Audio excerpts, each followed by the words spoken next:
Well, that was interesting, wasn't it? Hey guys, Fred here, welcome to the CC Network's Money in the Bank 2015 review, and the thing is, I was going into last night's event with subdued expectations, because the last couple of months of pay-per-view product hasn't been to my liking, so I thought, it couldn't get any worse than it has been, right? Thing is, we got decently surprised last night, which is a very good thing, and with Dusty Rhodes' death hanging over the event, I've been thinking to myself, would an emotional injection make this event come out better than the other ones before it? Let's take a look at the matches and see if it inevitably did then, shall we? First off, surprisingly, we had the Money in the Bank ladder match kicking off the night in which this entire damn pay-per-view is named after. First with the psychology, which gets a 3, mostly because, well, there was a lot of interwoven elements of story here. We had Kofi getting a ladder before everyone else, and then he got beaten to death with it, highlighting that, yes, the New Day were going to have to struggle to inevitably get to the top of this match, which definitely helped with the New Day members coming out later on when everyone else was flat out to help him, even though I wish it was way more successful and wasn't as limited as it was, but hell, they tried, and they did what was possible for it as a result. Kane sold little of his beating too early. You know, I thought to myself, okay, he's selling the match, which is great, because quite a lot of these guys were on the floor selling the beating, but honestly, very early on in the match, Kane was looking exhausted, and I thought to myself, okay, yes, you're old, but you shouldn't be selling the beating that early on when you haven't really been hit by much. Took a little bit of a hit there. Dolph's physical headbutts to Sheamus on top of the ladder were a nice element of showing where their story was before, where of course they hated each other's guts to where both of them shoved their faces into their asses. Headbutting repeatedly, that aggression came through and added a little extra drop of elements I loved so much there. Then, of course, well, what added an extra massive chunk of psychology to this was the unknown factor of Bray Wyatt. Yeah, we all thought Roman Reigns was going to win, make this match predictable, the story of him rising through, beating everybody up, and then coming through with the victory. We all thought, okay, it's going to happen, but when? And then Bray Wyatt comes out, and you're thinking, seriously? Are you kidding me? Bray Wyatt comes in, pushes the ladder, and we get the match sent into disarray. Everyone's on the floor, Reigns is out of it. What in the blue hell is going to happen? Then we have Sheamus pushing Neville off the ladder, showing Neville's desire to want to win it, which adds more story, and the fact that these two are probably going to go into a feud into the next pay-per-view as a result of this, if I'm technically correct. I would have liked a lot more body selling, but overall, it did a decent job at telling a story. Move variety gets a 2 for a simple reason. There were some really nice bits here, with a monkey flip into the ladder by Kofi, a powerbomb to the corner ladder by Reigns to Kofi and Neville, which was lovely. Neville being hit with an RKO jumping off the ladder, which was honestly awesome. I think, to be honest, if you were going to do a red arrow into an RKO, you'd need to have a lot more room and a lot more space, so I can live with that. In fact, the RKOs out of nowhere were the finishers that actually proved to be finishers, because it took people out of the match for a good period of time, unlike later on in the night where finishing moves don't count for anything. You then have Reigns leaping over the top rope to hit everybody, which he just cleared it, but I'll give a big guy credit for trying, because that was pretty well done. But the one thing I will say is this is a Money in the Bank ladder match. Unlike the ladder match later on in the evening, I was expecting this one to be full of spots. While there were a couple of spots, it wasn't enough to make me feel excited about it. It didn't make me feel happy, which for a Money in the Bank ladder match is a problem. These matches are all meant to be about the risk, the spots, and the reward of fighting through all those risks and spots, right? So why didn't we get it? I don't know why, and it felt really, really weird, just to say. The crowd reaction, I give it a 2.5. They were slowly getting into the match to begin with. They kind of started off hot and then petered out when they realized, oh, this is going to be like a traditional multi-man match where everybody goes in, gets their ass handed to them. It leaves a couple of people in the ring and it doesn't feel like it's flowing very well, which I will get to in the match length and pacing. But then I look at the crowd and I thought, okay, they're giving Kofi some cheers because they know he's good in these matches. They want to see him succeed because he's a veteran in this match by now. He needs it. And honestly, Neville got some good cheers, Randy Orton got cheered tons for the RKOs out of nowhere, which to be honest would do because the RKO is over as hell. You then have Wyatt interfering, which made the crowd pop immensely. But when you look at the match, they were kind of as uninterested as I was. You know, the lack of spots really hurt the match because they were looking for something to go nuts over and they didn't take any risks. Do I put that down to the amount of big guys in the match? Who knows? But I'm not going to go into too much detail. I've got to still keep going here. Then the match length and pacing, which I gave a 2. Because, okay, I understand in this kind of match you need a fast, slow dynamic progressing the match to make sure that the physicality is shown. But when you look at the time this match had of 20 minutes, it felt way too slow considering what this match is. And like I said, if you had these big spots, pacing out these massive breaks between when superstars come into the ring, it would make sense. It went too quickly to begin with, then slowed down way too fast, then sped up unexpectedly, but usually when I see matches, and this is a good thing, it's because it means it's not bogging it down. I had to admit, the match got way too slow at times, and I just got bored with it, which explains my enjoyment factor, which is a 2.5. The match was getting there, but it didn't have enough going on, which for a Money in the Bank ladder match is poor. The winner was unexpected, because I did not expect Sheamus to do it. Lo and behold, anything, he was not on my predictions, and overall, I've got to say, it's one of the most disappointing Money in the Bank ladder matches, because we went in thinking it was going to be predictable, and they did something to make it not so, which was great, but when I look at it, it was a match that lacked substance, the crowd weren't as into it as they should have been, the pacing was a bit off, but overall, it was just not to my liking. So you know what? I'm going to be quite generous here and give it 2.5 stars. You guys might think differently, but meh, this is my review, I'll stick with it. Now, we're on to the Divas Championship match with Nikki Bella somehow winning against Paige. I do not know how. I mean, I'm happy I got the prediction right, but damn.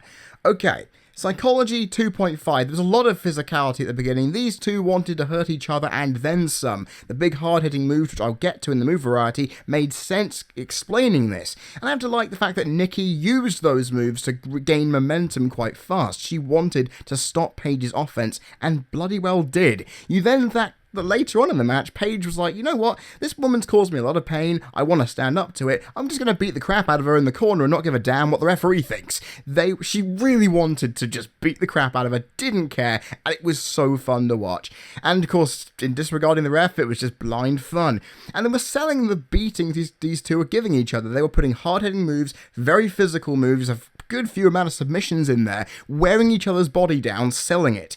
And then we get the ending. Now, I understand the ending is not the most popular one, because it's one of those times I'm thinking, okay, the twin magic actually failed. Okay? The twin magic failed, so why isn't it a DQ? Huh?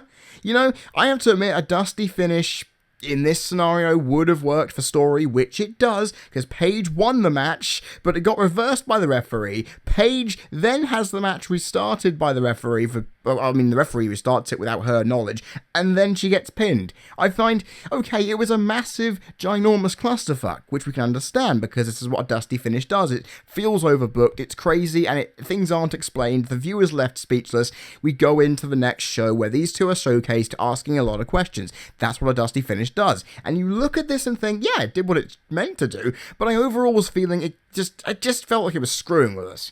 But then again, it drove the story somewhere, so I can't really complain. I would have liked some more body selling throughout, rather than just selling the tiredness, which is good anyway, but I would rather have seen a lot more body selling, focusing on certain body parts to really make the moves hurt more, but that's just me.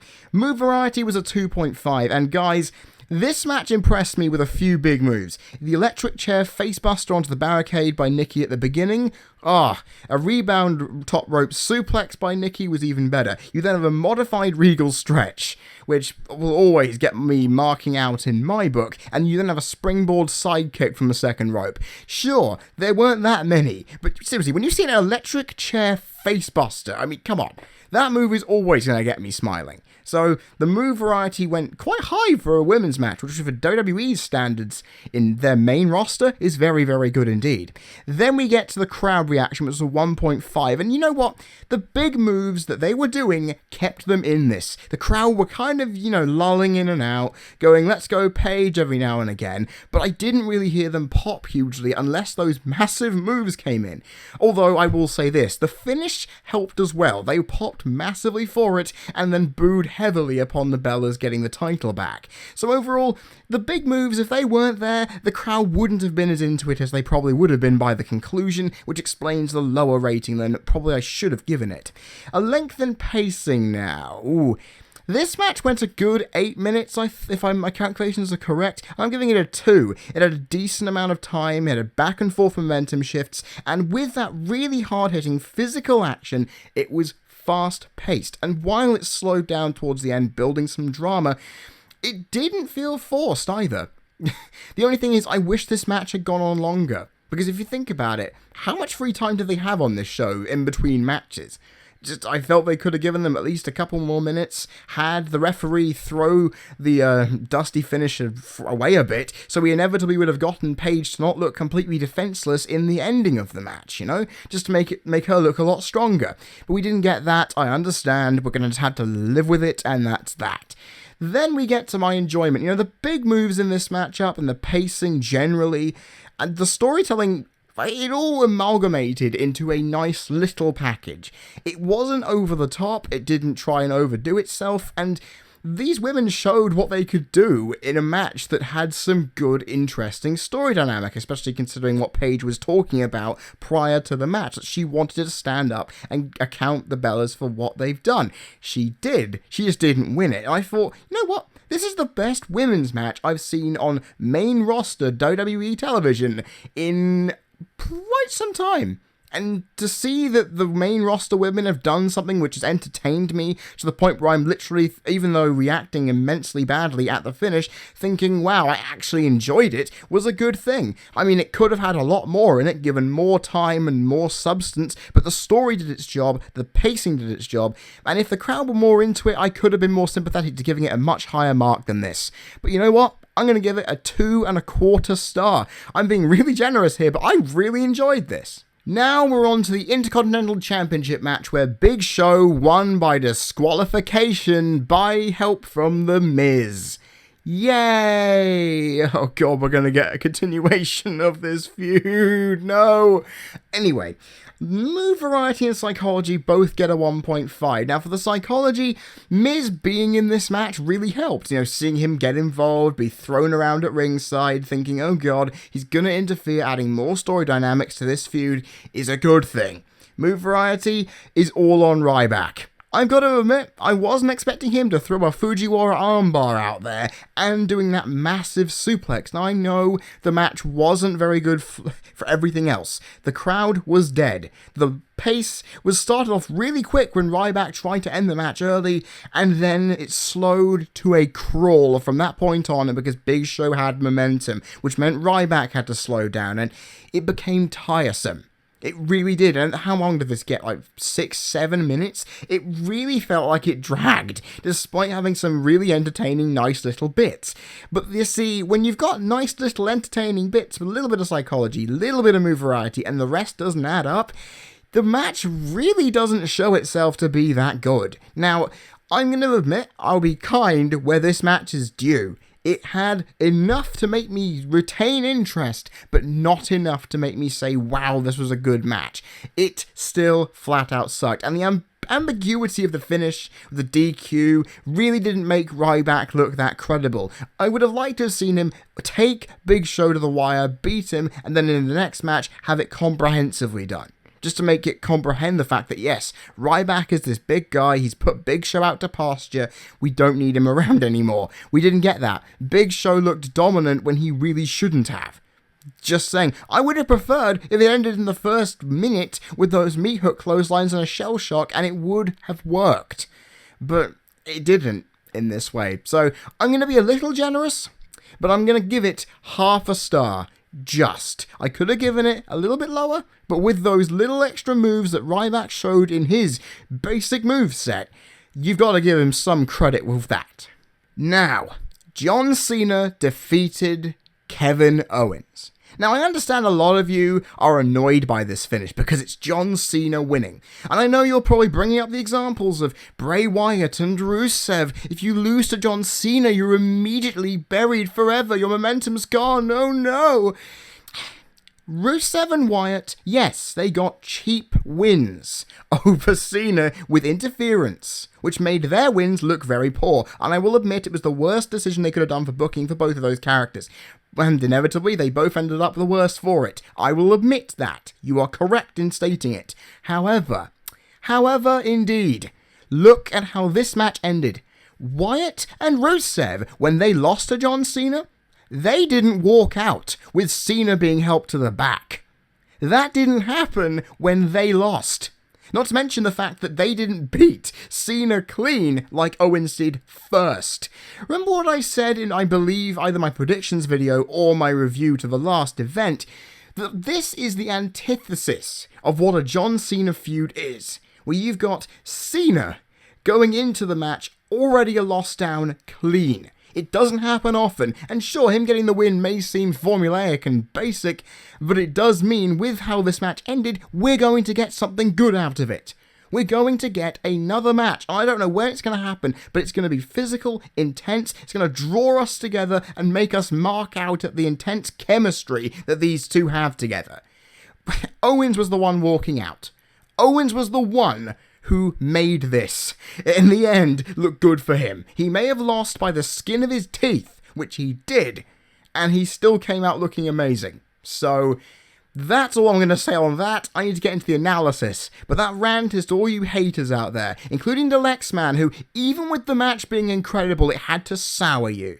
I respect you immensely, Lexman, but even I had to disagree with you on that one. I'm sorry. That, I'm not going to call that, oh, the match completely sucked because the ending sucked. If Owens walked out, I don't see how that's a problem at all. We'll see on Raw tonight whether that is a problem, we'll see. Okay, let's get on to the match analysis that I'm actually here for. We have the psychology being a 4. Now, I understand the last match already had that intensity of whether Owens had what it took, which meant it built a natural story of him taunting Cena's face, getting involved, just making mockery of the guy, which is exactly what happened here, with Owens taunting him every chance he got, hitting all of his finishing signature moves, and inevitably it made me think, okay, this match is going to end quite quickly because he's gotten inside Cena's head. The Swanton missed, allowing the momentum shift, but then again, Owens did a good job in selling the wear and tear after realizing, hold on a second, Cena's come into this match looking much stronger, he's getting much more offense here, we need to sell it. And he does. He sold the wear and tear of every single big bump he took, and inevitably it made it look like, well, he's being pushed to the limit here, which is exactly what he needs. Cena was in the ref's face. I know we saw it at the last show, but damn, it works. Cena getting in the ref's face because he's frustrated about not getting a win, I love it for story purposes because it builds the drama. Then you've got all those kickouts, and I'm just going, yes, you're building the drama because both of these two cannot seem to find a way to beat each other, and it's great. Then they're selling the drain of it too. You realise how much time these two spent getting up, laying on the canvas, making and milking the fans by saying, wow, they're tiring themselves out and we're tiring ourselves out watching you. It proved itself great, and all those big moves that were going on were making the drama even better. And you know what? Cena getting his revenge over his loss by the slimmest of margins, like I said in my predictions, would have been a good way to make Owens look good and have Cena still get the win he needs, which is exactly what happened. It just didn't end with a Deus Ex Machina. Now, what did this match need? I would have liked some more accurate body selling. For example, when the Swanton Bomb missed, I would have liked to have had Cena ram knees into the back, hit some backbreakers, hit some kind of moves that would stress that back out. So inevitably, if he went for a powerbomb, it could buckle and add some more story to it, you know? It was missing that extra dynamic. Not to mention, it probably could have used some blood, because I would have liked someone to get busted open the hard way, and it would have made it even more intense. Those were missing, and it would have really made it incredible. However, it's not too bad, though, in retrospect. Move variety, a 4. Now, I'm marking this one down because Owens' offense was the same as the last event, Elimination Chambers, so we don't see anything new from him, which is exactly fine. I still love it regardless, and it still marks up to a degree. But then you look at where the rating comes from, it's a 4, and I'm thinking, yeah, Cena, if this is the same offense that Owens is doing, you need to pull some rabbits out of the bag. And the commentators highlighted that Cena's got some moves in his arsenal that he's never used before, and he's going to use them against Owens. They said it, I looked out, and boy, God, they delivered with it. Reverse suplex. Enough bloody said. I love a reverse suplex when it's done perfectly, and it was done great by Cena. A code breaker by Owens, which was great. We had an electric chair facebuster by Cena. We had an electric chair into a sit-out powerbomb by Owens, which was great. And like I said, all of Owens' offense may have been the same as the last match, but it was still great. And here is what took this from a 3-move variety rating into a 4. This was a shocker that even I didn't see coming. We saw the fans on their feet for this. Cena hit a modified Canadian destroyer. Holy crap. That is the kind of move no one expected Cena to do. And it proves his agility. And do you know what? I marked the hell out for that. I'm guessing loads of others did too. Because it showed that in this match, they weren't as even. Cena had more in the bag, and it made sense for the story that he ended up winning because these were the kinds of moves he had to pull out to make sure that Owens went down. And it's... if only Owens' moveset had more in it. He added a few little extras, but it would have been good for about 4 or 5 more big ones. But we've got another match coming, they need to save them for it. So honestly, it worked out to a good degree here. Crowd reaction, well, to 5, isn't it? We don't even need to discuss it. The crowd slowly built like the last one, and by the end of this match, they were all over it. They were eating everything up, the big moves got them going, and it just really made it all fun. The pacing. Whew. This thing, for a 5 rated pacing, this went just a minute or so longer than the previous match, which was not bad. It meant it kept consistency. We had methodical pace to begin with. We were both absorbing the crowd, just gesticulating to each other, beating each other down, and just making the crowd realise, wow, you're watching something good here. It picked up some pace after some submission moves. It felt like they were rushing a little. However, as the match slowed later on, it felt as it had been built correctly because that drama was there. It was not going so fast you couldn't keep up, but it was just quick enough to not make anyone lose interest and keep completely focused. It delivered and then some, which is all good there.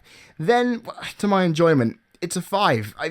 This match was just as good, if not a little bit better than the previous one. Now, I have to admit, looking back on my ratings for the first one, which if I remember correctly, if I scroll up here, I gave a decent amount of plaudits to. I found that the pacing was a little off in the first one, and the crowd weren't as completely invested throughout, because they were all nervous. Second time round, they were fully into it. They knew what they were expecting, and they just wanted to watch every single second of it. This match, on that regard, is better than the first one by a good small margin. And you know what? This match, I can't wait to see what their third one's going to be. Because if this went from a 4.5 from the last one to a 4 3/4 in this one, then I'm hoping to God we get a 5-star classic when they next face. These two wrestle so well, that I cannot wait to see what's next. 4 3/4 star here. It was so close to a 5, it just needed some more psychology and move variety, and it would have just gone over the edge. But my God, this feud is amazing. I cannot wait to see more of it. Let's keep going. Now we have the Primetime Players defeating the New Day to become the new tag team champions of the world. But the thing is, to put it bluntly, ladies and gentlemen, the ratings I've given it here don't really speak a lot for this match. Now, I liked the idea of the New Day taunting and clapping in the faces of Titus O'Neil and Darren Young to get the crowd against them and immediately show, haha, we think we're better than you, even though we're a man down. The thing is, what annoyed me is that there wasn't much else. I gave it that because it added some story to this team's dynamic, still proving strong, but then again it seemed very flat compared to what else I could give the match for. But I'm being generous. The move variety, there was nothing there. The crowd reaction, they were still a little dead, but the pace of the match kept them into it going, hold on a second, primetime players are getting some offense here, this should prove quite good. And the match length and pacing as well getting a 1.5 because it was a good momentum shift. Both teams got good offense. There was a good hot tag for Titus helping the win, and inevitably it was a decent length. 8 to 10 minutes had a decent amount going in it, and I felt that if it was more exciting and didn't feel like a throwaway match, we could have gotten something great here. And while I enjoyed it to a small degree, it was nothing special. I wanted more out of these two. In fact, if these two teams had fought in the opening match with the primetime players winning, it would have been even better because it would have kicked the crowd off, they would have been hot for the match, and they would have been happy for the title change even more so. They were muted for the victory. What? That doesn't make any sense. Nonetheless, I'm going to be super generous because I could have given this lower, but I'm going to give it half a star. Half a star, everybody. That's it. Finally, we have Dean Ambrose losing in a valiant effort to Seth Rollins as he retains the WWE World Heavyweight Championship in a ladder match. In the best match of the night. Now you all may be saying to me, Fred, you cannot be bloody serious. Look at my match ratings up there and you will see why. This match is one of the best matches I've seen in WWE and pro wrestling all year. You want to know why? Let's get into it. Psychology was a 5, flat out. You know why? Because this match wasn't done how I expected it to. I thought it was going to be spot-filled, not enough story, just all of violence, that would have equated to some of it. But what I wasn't expecting was this to be like a traditional ladder match, focusing on the story, the body selling, and not enough spots to really go over the top. This match was done superbly. You have the psychology starting off with of Dean wearing Rollins down, just rubbing it in his face like, hey, you're on your own now. You're stuck in the ring with me. You're not going to go up there and reach that. I'm going to go up there and reach that. It's my time. And just wearing his body down with some headlocks, submission moves, lots of punches, just saying to Rollins, you're my bitch now. You're in my realm. And then, of course, we kind of thought it was going that way right until Rollins hit an equalizer with a steel chair to the leg. Now, usually in ladder matches, they sell it briefly and then don't bother. But what made this match so bloody enjoyable was so much was done to that leg. So much. I mean, Ambrose sold it with every single move, and Rollins was working it with every single chance he got. He did nothing but sell that leg the entire damn match, and work that leg the entire damn match. Hit the ladder to the injured leg, rope figure 4 on the post, to the leg, a figure 4 in the ring, to the leg, taunting Ambrose repeatedly as he's wincing in pain. You have a tree of woe hung up on that bad leg, and then having a chair whacked onto it. My God, you then have a ladder and the chair to the leg. It's ridiculous. Then you have Ambrose just talking smack, calling him a son of a bitch as he's having his legs sandwiched. I mean, I was watching this going, oh, this is perfect. And then not to mention that, when they all spill out to the ring, it's just, Ambrose limps. He limps every single step. Every step, and then it gets even better. Even while he's running, throwing every kind of clothesline and punch he can, he is still limping. And I'm looking at this thinking, my God, this is brilliant. Then they all go into the crowd. Rollins leaves Ambrose down by the bathrooms and walks back thinking, I've got this in the bag. There is no way he's going to walk back and get to me. But, as Ambrose does, he has adrenaline from somewhere, and I will admit this is the only minor niggle, which of course he leaps over the barricade without landing and selling that leg a bit, but I will give him credit in the adrenaline department for at least ampling that one. Then, ladies and gentlemen, he still sells the leg. Despite running a bit, he's still bloody selling it. Ambrose then limps up the ladder on one leg. He then gets hit in said leg with the table's monitor after he hits a bloody double-arm DDT through the table. Like, that's ridiculous. He thinks, okay, I've put Rollins out, but nah, hits a monitor to the leg. It's fantastic. Then it just gets ridiculous. Ambrose is still... Oh God, he's selling when the match is over, holding that leg after being pulled out. They've pulled the title off, and we get a screwy freaking finish. A dusty finish where Ambrose has fought through every single move, he's powered through, he's worn out, tired out, sweating, he is completely broken, and he has lost this match by the skin of his teeth and looks $1,000,000. The crowds love him for working through it all. They hate Seth for winning in the cheapest way you could possibly think of, which I didn't think could get any cheaper than the last show. And it made Ambrose look amazing. It proved that Seth could go in and win a match all by himself with no help. It did exactly what this match was planning to do from the beginning. And it made sense all the way.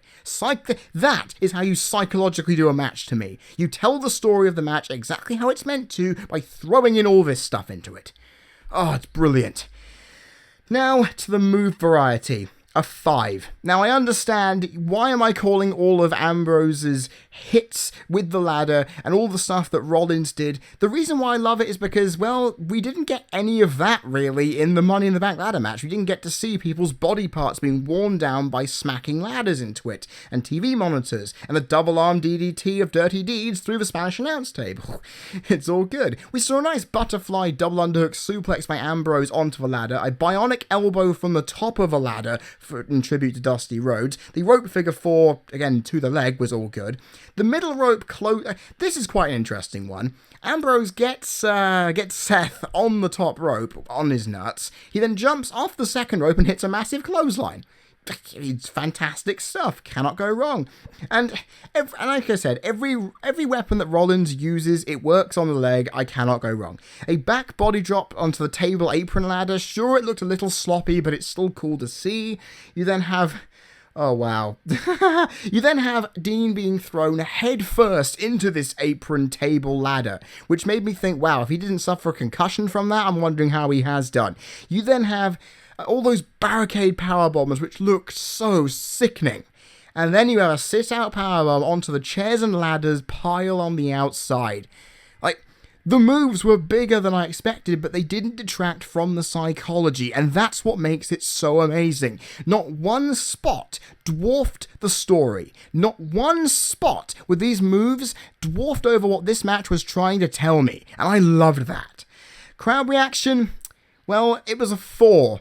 You know, just like the previous match that these two have had, the crowd kind of were into it to begin with. They were not really into it to begin with, because they just thought, okay, these two are going to slowly beat each other up. They're not doing anything exciting. Once that butterfly suplex hit, though, the crowd really started getting behind it. As the physicality drew on, the crowd got restless, wanting to get and will Dean Ambrose on, and honestly, it just grew and grew and grew the more that Dean fought back. The more that Dean fought back, the crowd just got invested and invested, and it just got better and better from there. You then have, by the end, the crowd just going ballistic, wanting Dean to win, and when it all finishes, they booed. They booed heavily, but they were also standing and applauding because of how bloody physical that was. And it was just so much fun to see them progress, even though at times they did feel like they weren't contributing. So I had to give them a mark down for that. But apart from that, everything was pretty damn good. Then we get to the match length and pacing, also a 5. It was surprisingly starting off very slow and methodical with some mat wrestling, which made me realise, wow, this is a traditional ladder match because they're not going straight for the ladders and the spots. And it didn't speed up for a good portion of that opening part of the contest, which was a very annoying thing. I thought, okay, speed up somehow. And you know, what made me really happy is the momentum of this match. Usually a good match has offense split evenly. But again, this match was all about Rollins. And if you think about it, what, after all this punishment, can Dean do to get back into it? He throws a chair to the head. He threw a chair to the damn head. That's all he could do after all of that punishment. It took all that to do it. I thought, okay, this is getting quite fun because it means Seth is more likely to win, but at least it proves Dean's got some balls, and the momentum was clawed back. And the creme de la creme is I love the fact this match got 35 minutes. Sure, at the end, it dragged on a little, but my god, it made the drama work so well, proving that all that beating, all the physicality, built that drama, so when you got to the end, you were so infixated with it, you just went, I can't believe this is incredible. And that's exactly what I was doing throughout this damn thing. It built slowly, really well, creating some great drama, and it made it feel that this punishment they were feeling was bloody realistic, because they were selling like a boss. And then you get to my enjoyment, guys. It's a 5. And this match, ladies and gentlemen, going in, I was expecting something completely different. This match was sublime. Psychologically, it was pretty much perfect. For move variety, it had enough in there to make me go insane. It had a crowd that was pretty much there, but not quite. You had a match length going really long, and it was paced to fit that length. It didn't try to overcompensate and end too fast. It had a good amount of fun things going on, and the entire notion of the body selling and the story just made me lose my head. This match is how you end this kind of feud. It's probably not going to, but with the amount of story in there, the amount of violence in there, it feels like this chapter of Seth Rollins' title defending and Dean Ambrose's story is going to end here. If it doesn't, I'll be immensely disappointed, but in regards to this match, the story played out so bloody well, I couldn't keep my eyes off it. And ladies and gentlemen, this kind of rating is rare. In fact, you can look at those match rating factors that you have done for the best part of the last 5, possibly 10 minutes, depending how long I've been talking for, but I loved this match. From top to bottom, I loved it, and if the crowd was a little better, this could be a comprehensive 5-star. The thing is, it is still a 5-star match. You all may be saying to me, I'm crazy, but listen. The psychology, the story, the pacing, and just everything else in between makes this match incredible. And Meltzer, I'm looking forward to seeing which one of these two big matches, Owens and Cena and Ambrose Rollins, you give the higher rating to. I'm guessing you're going to give a higher rating to Cena versus Owens, but to me personally, Ambrose versus Rollins in this ladder match gets my match of the year for sure. Because if there is going to be a 5-star match that will top this, I want to see if WWE can try. This match was fantastic in my opinion, and I hope you all understand why. And now, on to my final analysis.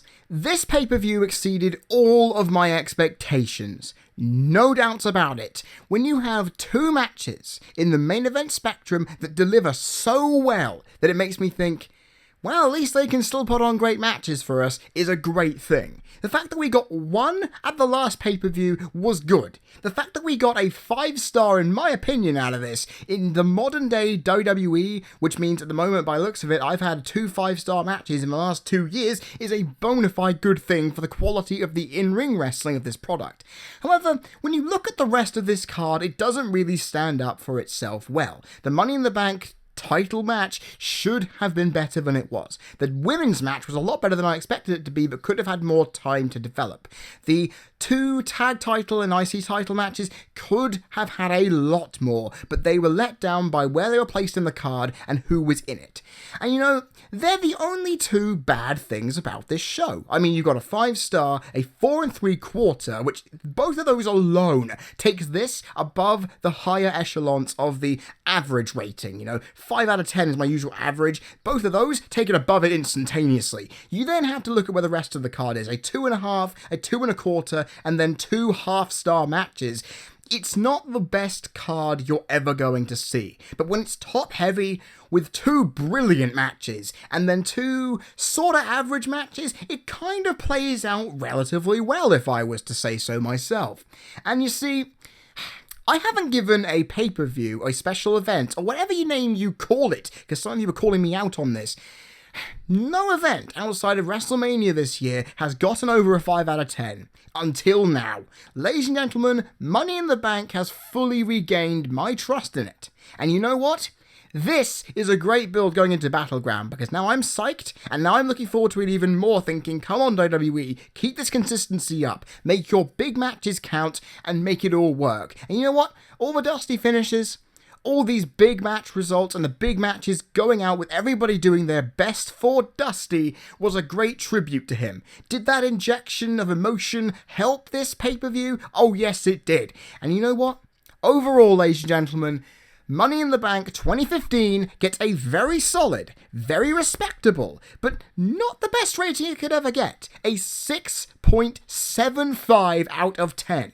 If one of the lower matches that got half a star got somewhere near a 1 star, then you'd be talking about a 7 out of 10 event here.